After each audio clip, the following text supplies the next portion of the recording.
Hey there folks, welcome to Spectrum Pulse. We talk about music, movies, art, and culture. And today we're going to be talking about our final album review of 2014, Anybody Want to Buy a Heart by K.Michelle. Now we want to talk about one of the biggest trends of 2014, we've got to talk about R&B. Not only did it come back in force and with the exception of Taylor Swift do a real number on mainstream pop, it also showed itself very willing to experiment and brought a ton of different and new sounds to the table. I might not have been a real R&B fan a year ago, but I'm thinking with artists like FKA Twigs, Jhené Aiko, and the return of stalwarts like D'Angelo, I think I'm on board this time. I think they finally managed to win me over. And since I'm one of the few critics who has covered the entire spectrum of R&B this year on YouTube, from the stuff gunning for mainstream airplay to some of the stuff in the underground, I figured that I should check out one last R&B artist before the year's end, and one that I had significantly mixed feelings upon going in. K.Michelle was signed to Jive Records back in 2009 before they actually bought out her contract, but she quickly accrued a lot more fame tied to the VH1 reality show Love and Hip Hop Atlanta. I suspect that some of that fame colored the release of her debut album Rebellious Soul last year on Atlantic Records, which is a bit of a shame because it wasn't really a bad record. Not a great one, but if you're looking for some early 2000s inspired R&B with modern synths and a surprising amount of texture from a woman with real pipes, you'd get it there. Now, I'm not always going to say that that particular era of R&B was always my thing, but I can definitely respect it, and that K.Michelle had some real talent behind her, especially as a songwriter. Now that said, if I hadn't started getting requests, and I mean a lot of them, I probably would have just passed this album by. But then I started seeing other things, like how some critics who did talk about it called it one of the best R&B albums of the year. Now, that's a lot of high praise, and considering this was looking to be a mainstream accessible R&B record with no rap features, which is kind of rare in today's day and age, I definitely made sure to give it a couple of listens. Does it live up to the hype? Well, parts of it do. And really, I do like this album. In fact, I wish I liked it a lot more because there's a lot to Anybody Want to Buy a Heart that I find pretty damn solid, even if it doesn't exactly blow apart boundaries for modern R&B. But there are problems with this record that I can't exactly ignore, and they did knock it back from being a great album to just a very good one, at least in my books. Now for a change, let's start with the songwriting. And really, this is an area where I feel K.Michelle can really shine. Her persona is a lot more confident and aggressive than most R&B singers, to the point where some of her songs can come across as just a little bit unstable in their real rage, and yet she's aware of that, and there's a lot of self-awareness surrounding the decisions that she makes, often bad ones, and how it makes her look. And to her definite credit, for the most part, she just doesn't care. Love 'Em All is a prime example. She's cycling through guys like most hip-hop artists do women, and while I'm not exactly a fan of how she just seems not to care about the hearts that she could be breaking, I can respect her for taking control and refusing to allow herself to be judged by anyone else. She's openly sexual, she's not about to take any crap, and in cases where she is in a more vulnerable position, there's enough complexity that any bad decisions that she makes kind of makes sense in a twisted way given her mindset. Granted, there are songs that do test my patience. Cry is a sort of revenge song that, even with self-awareness, isn't exactly something I can endorse or respect, and Drake Would Love Me comes across as really petulant and trying to court unnecessary controversy with its lyrics. In other words, a lot like Drake, but I digress. But still, when you have songs like the second guessing Maybe I Should Call, or the Get Your Crap Together song God I Get It, which ends off the album and does a lot to underscore and underline that self-awareness, I can definitely respect K.Michelle as a songwriter. There's a lot here to like. Now from there though, we need to talk about the instrumentation and the production. And let me stress, there are moments that I do like. We get moments of real electric guitar snarl that you rarely see on Love 'Em All. There's a solid rollicking progression on Going Under with layered effects and a popping beat, the cascading piano on How Do You Know, the watery funk on the bass on Something About the Night. I like the guitar and the brash horns on Build Me a Man, and the distinctly late 90s interweaving guitar melodies of God I Get It that were really quite beautiful. Hell, whenever this album sticks with more melodic guitars and grooves, much of the instrumentation really does shine here. The big problem comes in the production, which at best sounds really dated and at worst sounds kind of cheap. It's an issue with the mix step. You can tell this album was gunning for more of a pop-friendly sound, and thus many of the sounds were layered very close to the top and front of the mix. But at the same time, the sounds really have a lot of depth or deeper presence or much organic texture beyond that. You get moments of it occasionally, but it often feels like this thin film of oil is slathered over many of these songs with a little bit too much reverb, and it can really neuter a lot of the impact, and much of this album makes it sound kind of cheaply produced and a little bit underwhelming there. And you know what?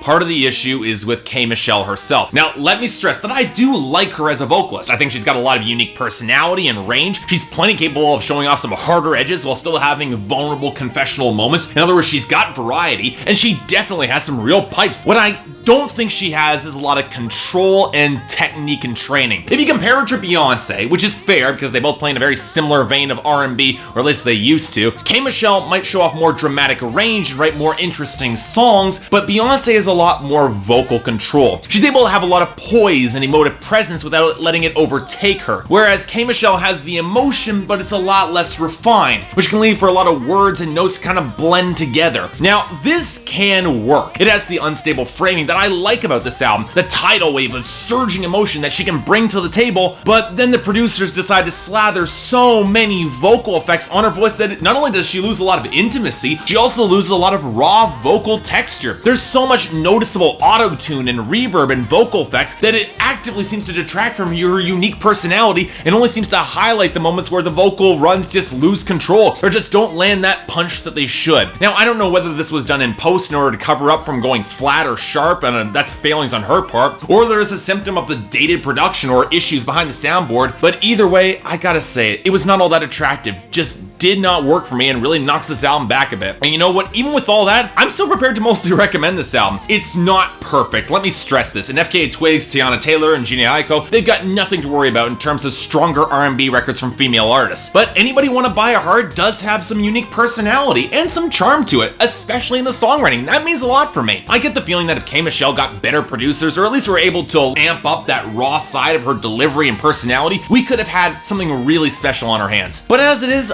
I'm giving this album a light 7 out of 10 and definitely a recommendation, especially if you're a fan of R&B that sounds like it could have come out in the mid to late 2000s with a bit of a modern twist in the songwriting. Otherwise, yeah, it's pretty good. Might as well give it a listen. Check it out. So yeah, thanks a lot for watching. If you'd like to like and subscribe, I'd be more than grateful. Yes, I am working on those year-end lists. Hopefully they'll be coming out in a couple of days. I want to have all of them done before Christmas, and then I'll be releasing them over that week going forward. Hopefully all of them coming out before the end of the new year.